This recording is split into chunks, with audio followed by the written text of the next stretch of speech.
বাহ বাহ বাহ বাহ, সব সভাসদগণ উপস্থিত হয়েছে, তাহলে শুভ কাজ তাড়াতাড়ি শুরু করা যেতে পারে। তাড়াতাড়ি শুরু করে দিন, শুভ কাজ আছে যত।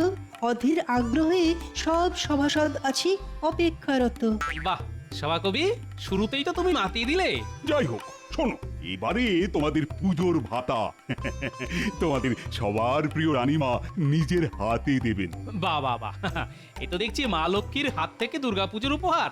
বেড়ে বলেছ গোপাল। ঠিক আছে ঠিক আছে রানী, তাহলে কথা না বাড়িয়ে কাজ শুরু করে দাও। শোনো, এবারে আমি ঠিক করেছি তোমাদের সকলকে পুজোর উপহার তোমরা যে যেরকম কাজ করো তাকে সেই হিসেবে দেব। সবার প্রথমেই ডেকে নিচ্ছি আমাদের রাজ পণ্ডিত মশাইকে।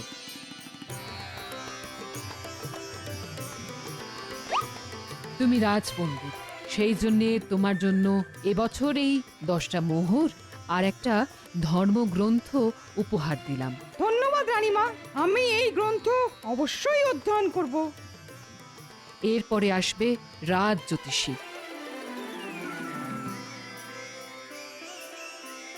তুমি রাজ জ্যোতিষী, তাই তোমার জন্যে এই জ্যোতিষ শাস্ত্রের বই উপহার আর সাথে এই 10 মোহর পুজোর বকশিস।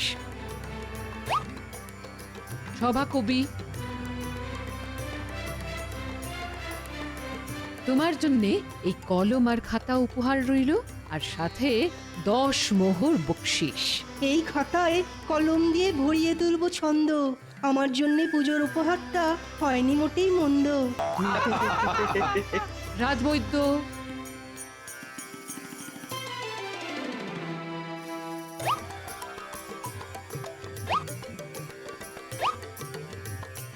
এরপর আসবে গোপাল।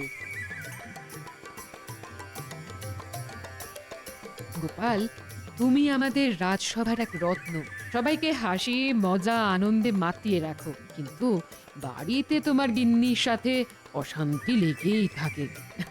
তাই তোমার জন্য এই 10 মোহর পুজোর বকশিস আর তোমার গিন্নির জন্য এই শাড়ি উপহার রইল। তাহলে তোমার বাড়ির পরিবেশও হাসি খুশি থাকবে। ধন্যবাদ রানীমা, এই শাড়ি পেয়ে আমার গিন্নির রাগ গলে একেবারে জল হয়ে যাবে, তারপর ওই জলেই আমাকে ডুবে থাকতে হবে।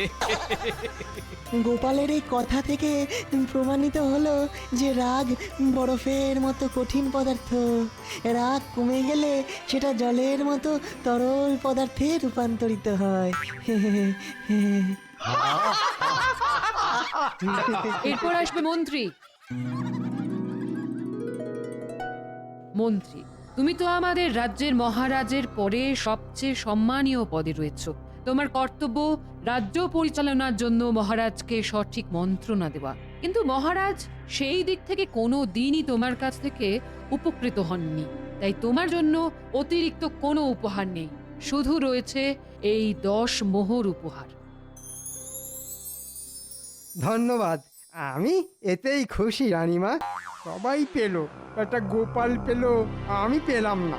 ঠিক আছে, তাহলে রাজসভা আজকের মতো এখানেই সমাপ্ত। তোমরা জমিয়ে পুজোর কেনাকাটা করো, আনন্দ করো, আর সবাই রাজবাড়ির পুজোয় এসো কিন্তু।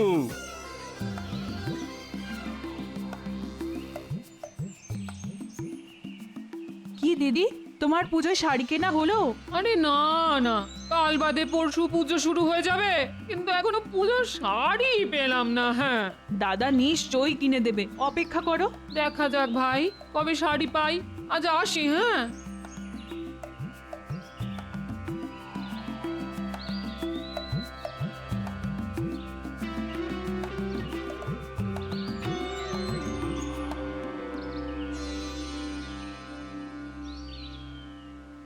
সুস্বাগতম সুস্বাগতম, চলমান দেবী এসে পড়েছেন।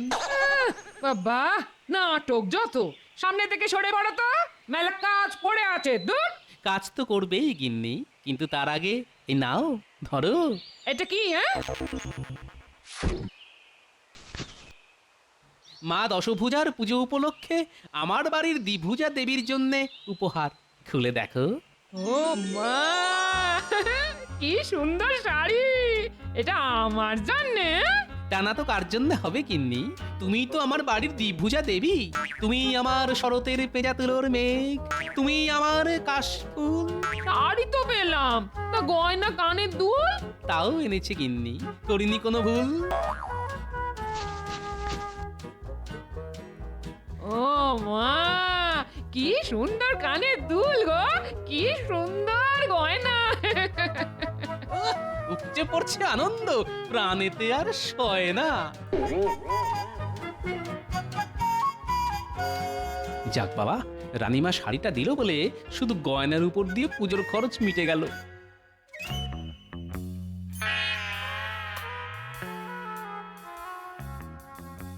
কি গো, সেই যে রাজসভা থেকে বাড়িতে এলে অখন থেকে ওরকম ঘুম মেরে বসে আছো কেন? চুপ করে বসে থাকবো না তো হাত পা ছড়িয়ে নৃত্য করবো নাকি? এই তোমার কি হয়েছে বলো তো? আজকে তো পুজোর ভাতটা দেওয়ার কথা ছিল না, তা সেসব কিছু পাওনি? ওই যা পাই 10টা মোহর পেয়েছি। বাহ, ভালো তো। তাহলে মনমরা হয়ে বসে আছো কেন? হ্যাঁ, গোপাল তো রানীমার কাছ থেকে একটা জমকালো শাড়ি পেলো ওর গিন্নির জন্যে, কিন্তু তোমার জন্যে কিচ্ছু না। হ্যাঁ, সে কি বলছো? গোপালের বউ শাড়ি পেয়েছে আর সেটা সেটা তুমি মুখ বুজে সহ্য করেছো? হ্যাঁ, ঠিক বলেছো। আমাকে গোপালের চেয়ে বড় উপহার না দিলে আমি রাজসভাতেই যাব না। হ্যাঁ, ঠিক বলেছো।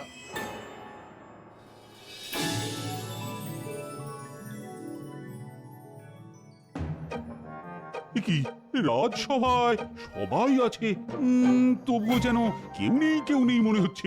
আগে আজ মন্ত্রী মশাই আসেননি এখনো। যা বাবা, মন্ত্রীর আবার কি হলো? বোধহয় পুজোর বকশিস পেয়েই কেনাকাটা করতে বেরিয়েছেন। মন্ত্রী মশাইয়ের পুজোর আগে আবার হঠাৎ করে অসুখ বিসুখ হয়নি তো? তাহলে তো হয়েই গেল। আজকে তাহলে মন্ত্রী মশাইয়ের ছুটি। না না না না, রাজবাড়ির পুজো নিয়ে অনেক কিছু আলোচনা করার আছে, কোনো ছুটি নেই আজ। ও প্রহরী, আজ্ঞা করুন মহারাজ। যাও এক্ষুনি মন্ত্রীকে বাড়ি থেকে ডেকে নিয়ে এসো, অনেক গুরুত্বপূর্ণ আলোচনা করার আছে এই সময় পুজোর আগে। না না না না, একদম কামাই করা যাবে না। যথা আজ্ঞা মহারাজ, আমি এক্ষুনি মন্ত্রী মশাই বাড়িতে যাচ্ছি। হ্যাঁ হ্যাঁ, তাই যাও তাই যাও।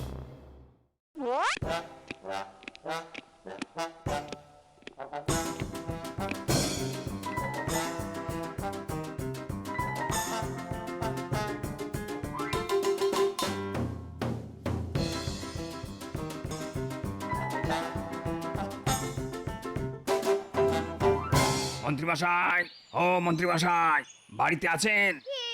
আমি প্রহরী, মহারাজ আমাকে পাঠালেন। কেন, কি হয়েছে? মহারাজ বললেন আপনাকে রাজসভায় আসতে, রাজসভায় গুরুত্বপূর্ণ আলোচনা করবে। আমি আর রাজসভায় যাব না, মহারাজকে গিয়ে বলে দাও। কেন মন্ত্রী মশাই? কারণ গোপালকে ওর গিন্নির পড়ার জন্যে রানীমা শাড়ি উপহার দিয়েছেন, কিন্তু আমার বেলা লবডঙ্কা, মানে শুধু ওই 10টা মোহর। তাহলে আপনি রাজসভায় যাবেন না? আমি হলাম মন্ত্রী, আমাকে যদি সকল সভাসদদের মধ্যে সবচেয়ে বড় উপহার না দেওয়া হয় তাহলে আমি রাজসভায় যাব না, এই আমার শেষ কথা।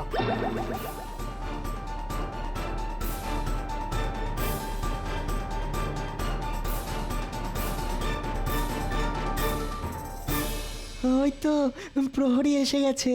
কিন্তু কই, প্রহরীর সাথে তো মন্ত্রীকে দেখছি না। মহারাজ, মন্ত্রী মশাই আর রাজসভায় আসবেন না বলে দিলেন। হ্যাঁ, পুজোর বকশিস পেয়েই রাজসভার চাকরি ছেড়ে দিলেন। কেন, মন্ত্রী রাজসভায় আসবে না কেন? মন্ত্রী মশাই বলেছেন ওনার চেয়ে গোপাল বেশি ভালো পুজোর উপহার পেয়েছে, তাই ওনাকে যদি সকল সভাসদের মধ্যে সবচেয়ে বড় উপহার না দেওয়া হয় উনি আর আসবেন না। এ আবার কেমন বায়না? এসব বায়না নয় মহারাজ, এ হলো হিংসে। রানীমা আমার গিন্নির জন্য শাড়ি দিয়েছেন, তাই মন্ত্রী মশাই হিংসায় জ্বলে পুড়ে মরছেন। এ তো মহা সমস্যা হলো। সত্যি তাই, মন্ত্রীটা না চিরকাল হিংসেই করে এলো। মহারাজ, অত চিন্তা ভাবনার কিছু নেই, আপনি ছেড়ে দিন। মন্ত্রী মশাই চলে গেছেন, ভেবে দিন দুষ্ট গ্রহের প্রকোপ রাজসভা থেকে নামলো। না না না না, এরকম ছেড়ে দিলে তো হবে না। হিংসা ঘৃণা অতি মারাত্মক বিষয়, কেউ হিংসা করে কখনোই উঁচুতে উঠতে পারে না। মন্ত্রীকে তার শাস্তি পেতেই হবে। মহারাজ, আমার মাথায় একটা বুদ্ধি এসেছে, যাতে মন্ত্রী মশাইকে সবচেয়ে বড় উপহার দেওয়া হবে আর তার সাথে উচিত শিক্ষাও দেওয়া যাবে। কি বুদ্ধি গোপাল? মহারাজ, আপনি বরং আপনার হাতিশাল থেকে আপনার প্রিয় হাতিটা, যাকে আদর করলে মাথার ঘন্টা নাড়ায়, সেই হাতিটা আমাদের মন্ত্রী মশাইকে উপহার দিন আর বলুন এটাই ওনার জন্য এবছরের পুজোর উপহার। এই হাতি পুষতে গিয়ে ওনার ঘটি বাটি সব চাটি হয়ে যাবে। হিংসা করলে কি ফল হতে পারে সেটা উনি তখন হাড়ে হাড়ে টের পাবেন। সাবাস গোপাল, সাবাস। তুমি তো কথাটা মন্দ বলনি। আমার প্রিয় হাতির আমার বায়না অনেক। বেটা 3 বেলা 200 করে সারাদিনে মোট 600টা রুটি খায়, তার সাথে বেলা প্রতি 10 করে দুধ। ওই হাতি পুষতে গিয়ে প্রতি মাসে আমার রাজকোষ থেকে অনেক টাকা পয়সা বেরিয়ে যায়। তাই ওই হাতির দায়িত্ব মন্ত্রীকে দেওয়া হোক পুজোর আগে। তাহলে খরচ আমার অনেকটাই কমবে। হ্যাঁ মহারাজ, তাহলে আর দেরি কেন? এক্ষুনি হাতি নিয়ে বেরিয়ে পড়ুন আর মন্ত্রী মশাইকে বলবেন এই হাতির একটু অযত্ন হলেই মন্ত্রীর রক্ষে থাকবেন। হ্যাঁ, তাহলে তাই চল, তাই চল।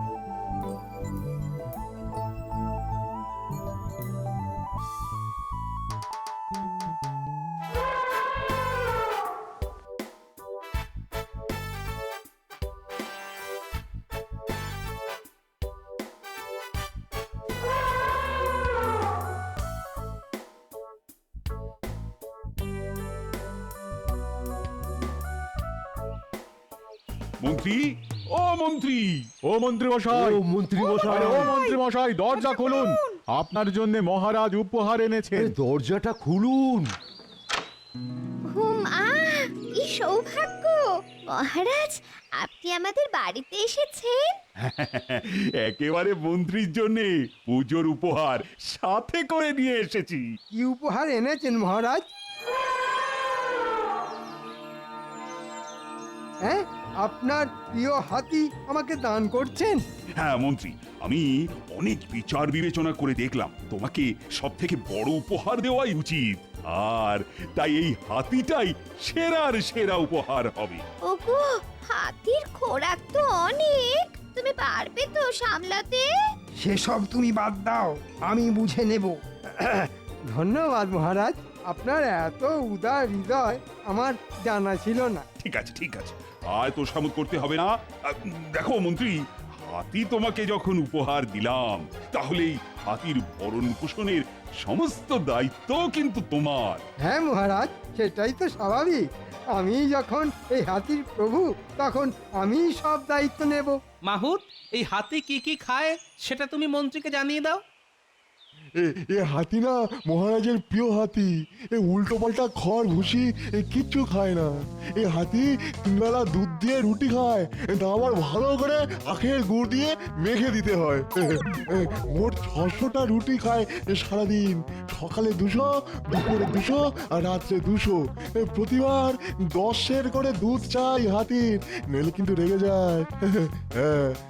এছাড়াও সারা দিনে 3 কাঁদি বর্তমান কলা তো দিতেই হবে।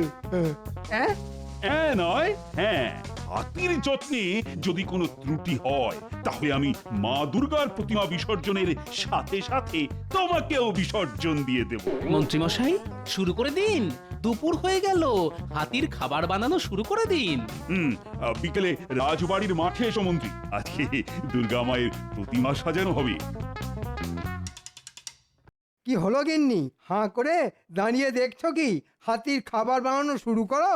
ধুর ধুর, তুমি জেনে বুঝে নিজের বিপদ নিজে ডেকে আনলে।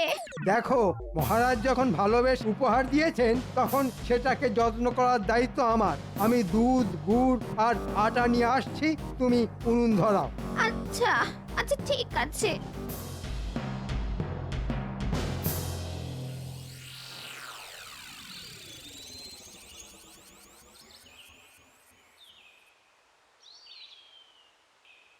কই মন্ত্রী তো এলো না।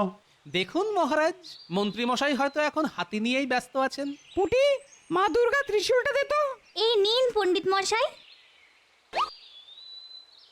ব্যাস, আমাদের ঠাকুর সাজানো হয়ে গেল। এরপর কালকে থেকে শুধু হাসি মজা আর আনন্দ। পণ্ডিত, কালকে তো ষষ্ঠী, বিকেলে ষষ্ঠী পুজো কখন হবে? গোধূলি লগ্ন পেরোনোর পরেই ষষ্ঠী পড়ে যাচ্ছে। সবাই চলে এসো কিন্তু। হ্যাঁ মহারাজ।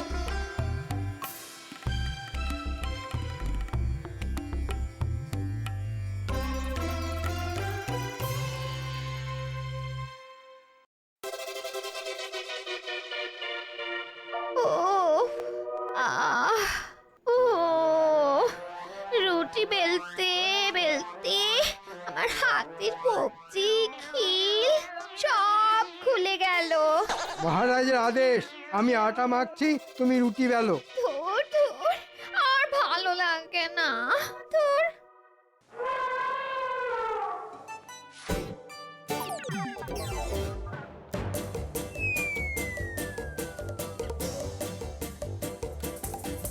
আরে বাবা, দিচ্ছি দিচ্ছি।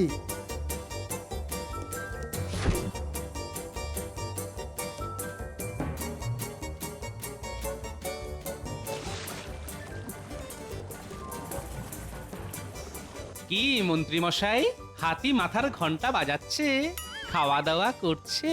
দূর দূর, হাতির খাবার কিনতে গিয়ে পুজোর বকশিস পাওয়ার সব মোহর শেষ হয়ে গেল। এদিকে আমার গলার ঘন্টাও বাজিয়ে দিল। তাতে কি মন্ত্রী মশাই, পুজোর সব থেকে বড় উপহার বলে কথা। আরে বাবা, দিচ্ছি দিচ্ছি। মন্ত্রী মশাই, আপনি আপনার অতিথি আপ্যায়ন চালিয়ে যান, আমি আসি।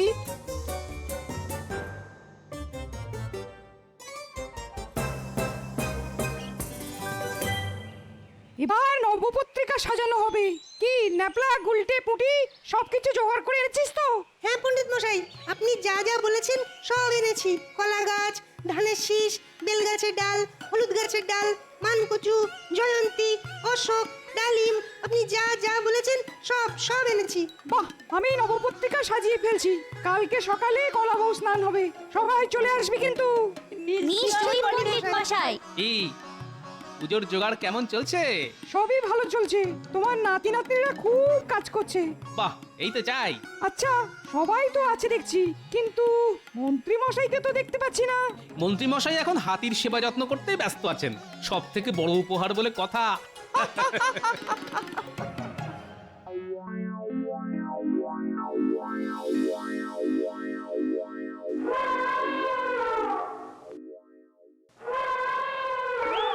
ওই দেখো, আবার সকাল সকাল ডাকাডাকি শুরু হয়ে গেছে। উফ, কি জ্বালা! এ দেখছি একটু শান্তিতে ঘুমোতেও দেবে না। এখন আবার 200টা রুটি বানাতে হবে। যাও যাও যাও, বাজার থেকে আটা, দুধ, কলা, গুড় নিয়ে এসো। যাও। এ বাবা, এই তো কালকে কত আটা, গুড়, কলা, দুধ আনলাম, এর মধ্যে সব শেষ। তা শেষ হবে না, সারাদিনে 600টা করে রুটি খাচ্ছে। ওহ, কি যন্ত্রণায় যে পড়লাম।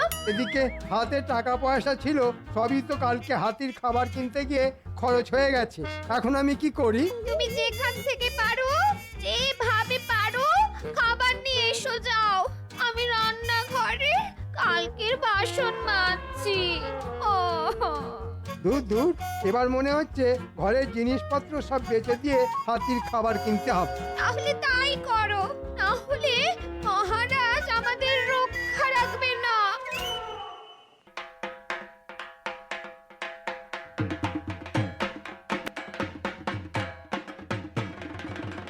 গোপাল, রাজবাড়ির পুজোয় কালকে থেকে সবাইকে দেখছি, কিন্তু মন্ত্রীকে এবারের পুজোয় দেখতেই পাচ্ছি না কেন? মন্ত্রী মশাই দুর্গাপুজোয় কিভাবে আসবে বলুন? তিনি তো এখন আপনার প্রিয় হাতির সেবা যত্নেই ব্যস্ত আছেন।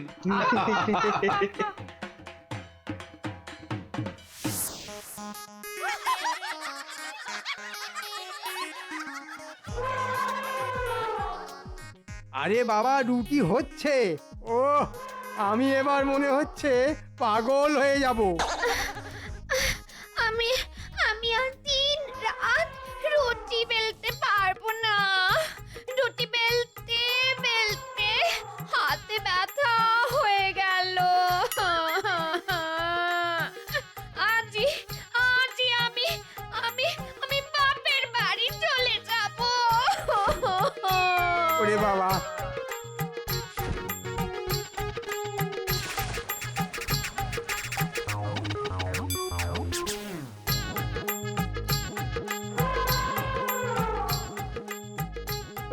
এখনো চেঁচাচ্ছিস কেন? রুটি তো দিলি, কলা কি খেতে দিয়েছো? এই মরেছে, কলা তো আনা হয়নি, আর আনবই বা কি করে? আমার হাতে আর একটা টাকাও নেই। তুমি তুমি যেখান থেকে পারো কলা নিয়ে এসো, নইলে নইলে কিন্তু সর্বনেশে কাণ্ড হবে বলে দিচ্ছি। হাতির খাবার জোগাড় করতে গিয়ে আমার রাজসভায় পড়ে যাওয়ার পোশাকটাও বিক্রি করে দিয়েছি। ওরে বাবা যাচ্ছি যাচ্ছি। এখন আমি কলা পাই কোথা থেকে? যাই, ওই একটা কলা গাছই নিয়ে যাই।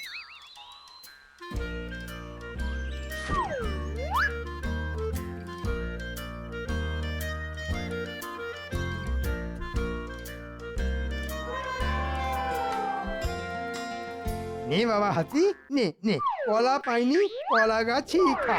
ওরে বাবা, মরে গেলাম রে। ওরে বাবা রে, বাঁচাও বাঁচাও, বাঁচাও বাঁচাও। মহারাজ মহারাজ রক্ষা করুন, রক্ষা করুন মহারাজ, রক্ষা করুন। এ কি মন্ত্রী মশাই, আপনার এরকম অবস্থা হলো কি করে? হাতির খাবার জোগাড় করতে করতে আমার সব শেষ হয়ে গেছে। নিজের পরিধানের বস্ত্র বিক্রি করে দিয়েছি। কেন মন্ত্রী, তুমি সব থেকে বড় উপহার নেবে না? না না মহারাজ, চাই না আমার এই উপহার। একে পুষতে গেলে আমি রাস্তার ভিখারি হয়ে যাব। এই জন্যই মন্ত্রী মশাই, কারো ওপর হিংসা করতে নেই। আমরা যে যতটুকু পাই ঠিক ততটুকু নিয়েই সন্তুষ্ট থাকা উচিত। রে থাম থাম, তোকে আজই হাতিশালে আবার পাঠিয়ে দেব। আর মন্ত্রী, তুমি যদি ফের গোপাল বা অন্য কারোর ওপর হিংসে করো, তাহলে কিন্তু তোমায় এই রাজ্য ছাড়া করব আমি। ভুল হয়ে গেছে মহারাজ, আপনি আমায় ক্ষমা করুন। ক্ষমা করার আমি কি? মা দুর্গার কাছে ক্ষমা চাও। হে মা দুর্গা, আপনি আমায় ক্ষমা করুন।